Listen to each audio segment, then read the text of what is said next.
কাতারের রাজধানী দোহা থেকে প্রায় 40 কিলোমিটার দূরে মিসাইদ এলাকায় গেলে দেখা মিলবে পৃথিবীর খুবই বিরল এক প্রাকৃতিক দৃশ্য, যেখানে মরুভূমির বালিয়াড়ি সরাসরি সমুদ্রের সাথে মিলিত হয়েছে।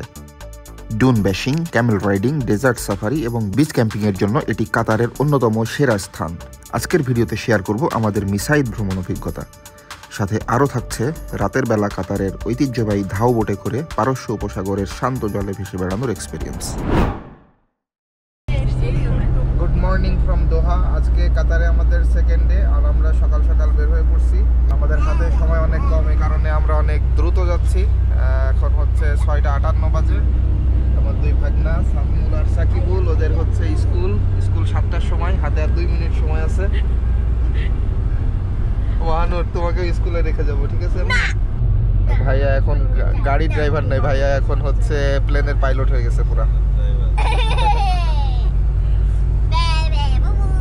তো আমরা হচ্ছে ওদেরকে স্কুলে নামাই দিয়ে বালির পাহাড়ে যাব। জায়গার নাম জানি কি? মিসাইদ।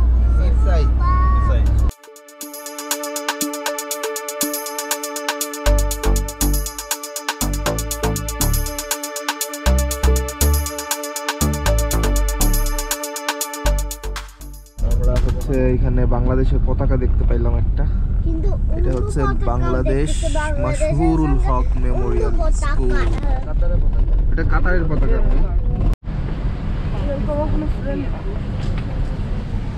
ওকে মামা, আল্লাহ হাফেজ।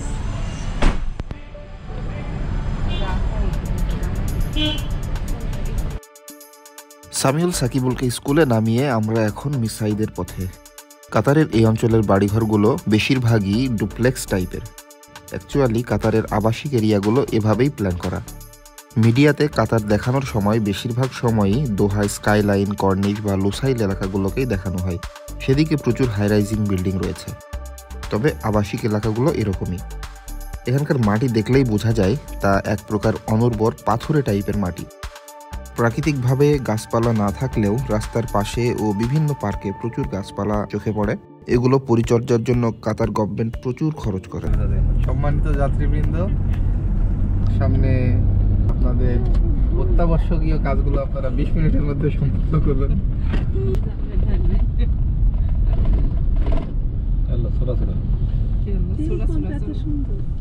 তো আমরা যেখানে যাচ্ছি সেই জায়গার কাছাকাছি চলে আসছি, আর যাওয়ার মাঝখানে আমরা একটা যাত্রা বিরতি দিয়েছিলাম। সেখানে তেল নেওয়া হইলো, হালকা হওয়া হইলো, আর এখন আমরা কাড়াক চা খাইতে যাচ্ছি। আর মাহাদুর ফেরের রোসার কিনছে, আমাকে দিবা? শেয়ার করবা? ওকে। চাটা কিন্তু অনেক মজা।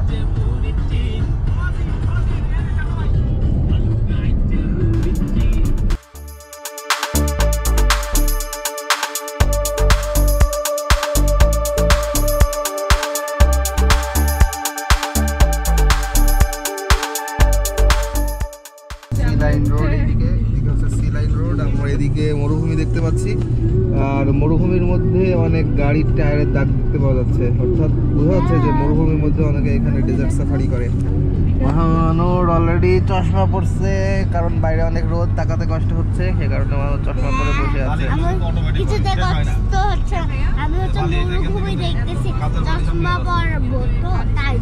হচ্ছে পাশেই মরুভূমি। এখানে গাড়ি চালানোর আগে গাড়ির বাতাস বের করে দেওয়া হচ্ছে, যাতে বালির মধ্যে আটকায় না যায় এবং স্মুথলি যেন চলতে পারে।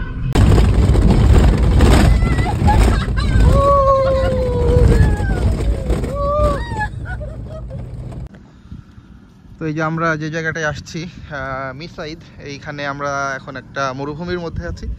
আর মরুভূমির এই জায়গাটা থেকে চারিদিকে শুধু বালি না, পেছনের দিকে ঘুরলে আমরা দেখতে পাচ্ছি সমুদ্র।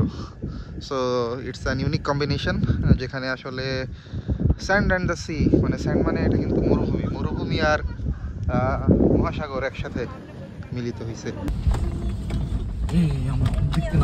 বাবা মানুষ এই নামছে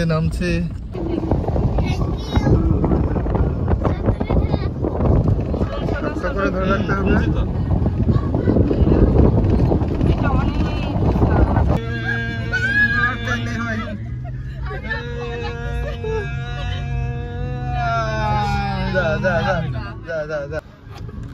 আরে চাকা অস্থির।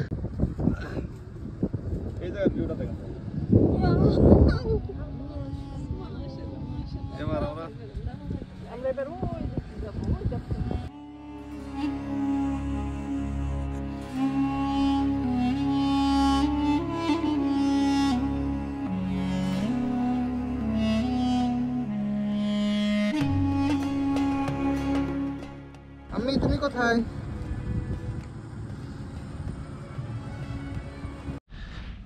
একটা প্রবলেম হয়েছে, গাড়িটার সম্ভবত কোনো একটা ঝামেলা হয়েছে। ভাইয়া উপর থেকে নিচে নামার পর আমাদেরকে হেঁটেই নামতে বলছে, তো আমরা এখন হেঁটে হেঁটে নামতেছি। একটা গাড়ি নামার জন্য ওয়েট করতেছে। তো আমরা হচ্ছে এই পাহাড়টার উপর থেকে নিচে জাস্ট নামলাম।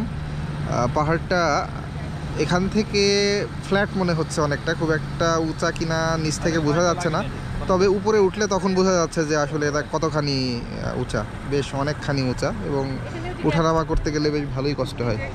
ঘুরতেছিলাম, বালির পাহাড়ে উঠছিলাম, 2 নম্বর বালির পাহাড়ে ওঠার পরে আমাদের গাড়ির কি জানি হইলো।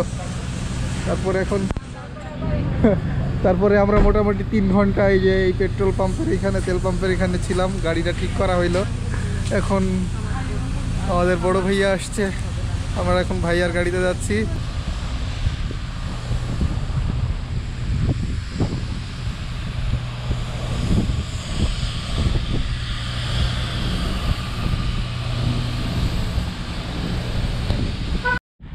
তো গাড়ি ঠিক করে আসার পর আমরা আবার এই যে উটের এই জায়গাটাতে আসছি, আর এখন আমরা হচ্ছে উঠে উঠবো। ভাইয়া জানি কোন ভাষায় কি কি বললো ওনার সাথে, আমি কিছুই বুঝতে পারি নাই, দামাদামি করছে মনে হয়।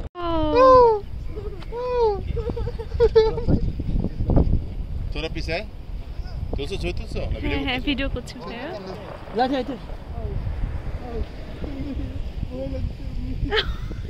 বাপে বলে ভয় লাগছে, মেয়েতে কি বলবে।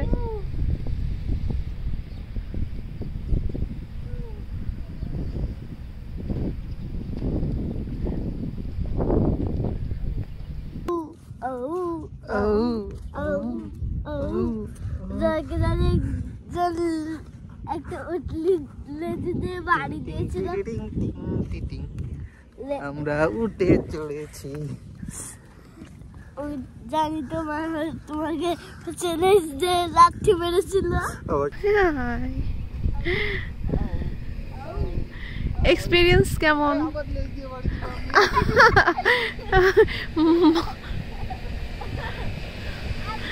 একটু পরপর উঠে লেজ দিয়ে তাদের বাড়ি দিচ্ছে পিছন দিক থেকে। এই প্রথমবার উঠ দেখছি আমি এত কাছ থেকে। আম্মি তোমার কেমন লেগেছে? ভালো লেগেছে? মাহানের বিশাল একটা অভিজ্ঞতা হইলো, বুঝছো? তোমারও?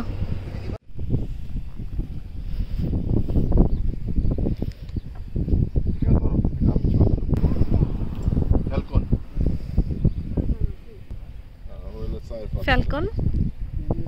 Yes, Falcon. অভিজ্ঞতা কেমন? অসাধারণ। সো ক্যামেল রাইডিং মাত্র শেষ করলাম, আর ক্যামেল রাইডিং শেষ করার পর এখন হচ্ছে ডেজার্ট সাফারি করব। ডেজার্ট সাফারির জন্য আমাদের গাড়িও ঠিক করা হয়েছে, ওইখানে গাড়িটা আছে, গাড়ি স্টার্ট দিচ্ছে। তার আগে এখানে কমপ্লিমেন্টারি চায়ের ব্যবস্থা আছে, সেই চাটা খাইতে হবে। আর ক্যামেল রাইডিংটা অনেক এক্সাইটিং ছিল। যদিও সকালবেলায় আমরা ভাইয়ার সাথে পাহাড়ের উপর উঠছিলাম, মানে মরুভূমির 2-1টা পাহাড়ের উপরে উঠছি, কিন্তু ওইটা উঠা আর এদের এখানকার যে ডেজার্ট সাফারি, এরা তো আসলে প্রফেশনাল, এটাতে একটু বেশি মজা পাওয়া যাবে মনে হচ্ছে। যাই হোক, এরা ঘন্টাতে আসলে 300 রিয়াল চাইছিল, আমরা আধা ঘন্টার জন্য অনেক দর কষাকষির পর মোটামুটি 200 রিয়ালে রাজি হয়েছে। আর আমরা 150 রিয়ালের জন্য বলছিলাম, কিন্তু শেষ পর্যন্ত বোধহয় রাজি হয় নাই। তো এখন হচ্ছে এই যে এখানে বসছি, কমপ্লিমেন্টারি চা আসতেছে।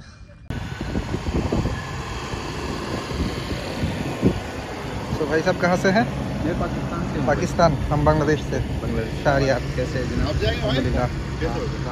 पाकिस्तान के हो?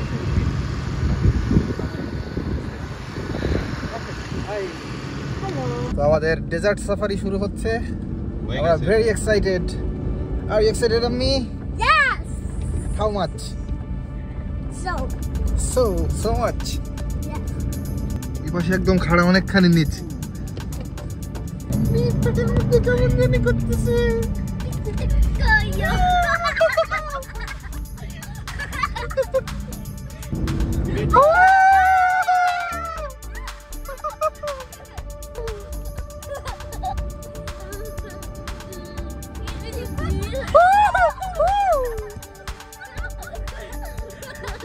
नीचे ना बनी को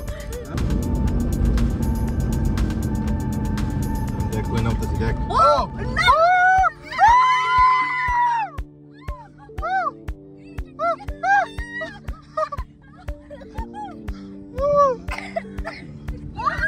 Oh no!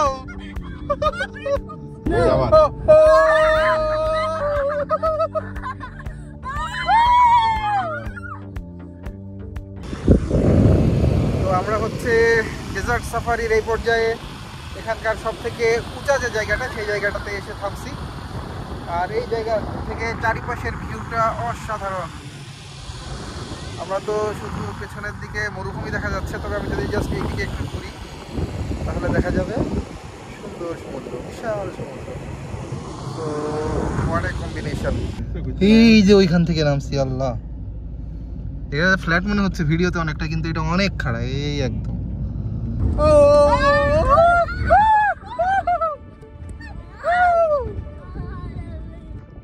আমি মরুভূমির মধ্যে একা একা দাঁড়াই আছি, আমাকে রেখে চলে গেছে। কারণ আসলে বাইরে থেকে দেখতে কেমন লাগতেছে এই সাফারিটা সেটা একটু দেখানোর জন্যই যে গাড়িটা উঠতেছে পাহাড়ের উপর। আসলে গাড়ির মধ্যে থেকে ফিলিংসটা অন্যরকম, কিন্তু বাইরে থেকে দেখতে কিন্তু অনেক অ্যাডভেঞ্চারাস লাগতেছে। এই যে পাশ দিয়ে গাড়িটা আসতেছে।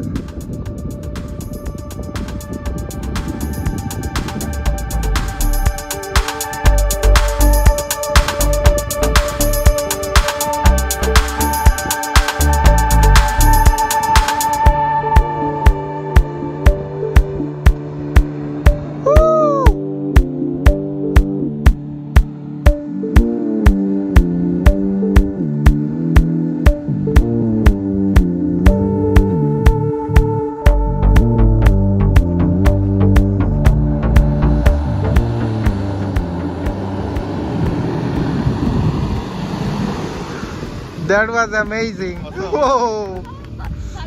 হ্যাঁ, তো কেমন ছিল তোমাদের ডেজার্ট সাফারি? আমি বলো কেমন লেগেছে? থ্যাংক ইউ ভাইয়া। লাইফ টাইম এক্সপিরিয়েন্স অসাধারণ ছিল, অসাধারণ। আমরা ডেজার্ট সাফারি শেষ করে এখন আমার বাসার দিকে রওনা হয়েছি।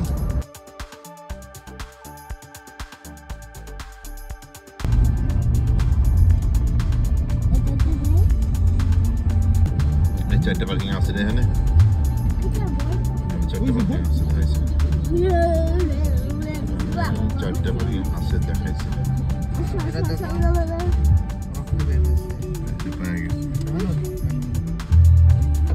चलो মিসাইদ থেকে বাসায় ফিরতে ফিরতে বিকেল হয়ে গেছিল।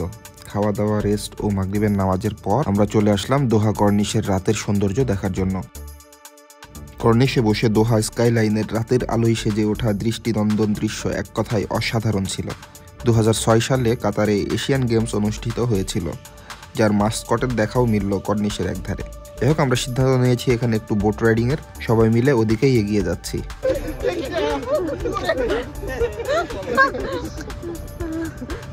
আমরা নৌকাটার জন্য ওয়েট করতেছি, নৌকাটা আসলে সবাই মিলে আমরা নৌকায় উঠবো। নৌকাতে আমাদের ভাড়া পড়বে 70 রিয়াল। মোটামুটি আধা ঘন্টা মতো আমরা নৌকাটাতে চড়তে পারবো।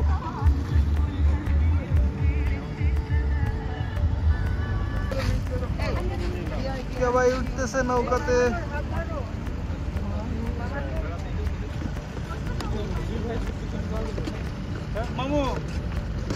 চলেন ভাই, সবাই নৌকায় উঠে বসছি আমরা। এইদিকে মুশফিক, শুভ ভাইয়া আছে, আমি আছি, আর এইদিকে মাহানুর, মুত্তাকির, পাবেল আর লাবণী।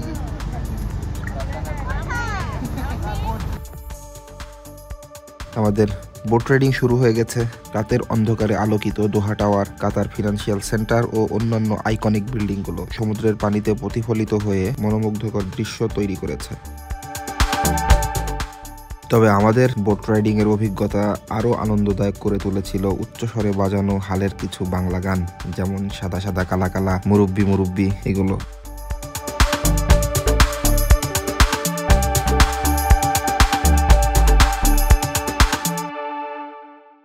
বোট রাইডিং শেষে খালার বাসায় এসে প্রসিদ্ধ অ্যারাবিয়ান ক্যাপসা খাই আমরা সবাই। তো এই ছিল আমাদের মিসাইদ ভ্রমণ ও কর্নিশে বোট রাইডিং এক্সপিরিয়েন্স। আশা করি এনজয় করেছেন। কেমন লাগলো কমেন্টে জানাতে ভুলবেন না। আগামীতে আবারও দেখা হচ্ছে, ততদিন সবাই ভালো থাকুন। আল্লাহ হাফেজ।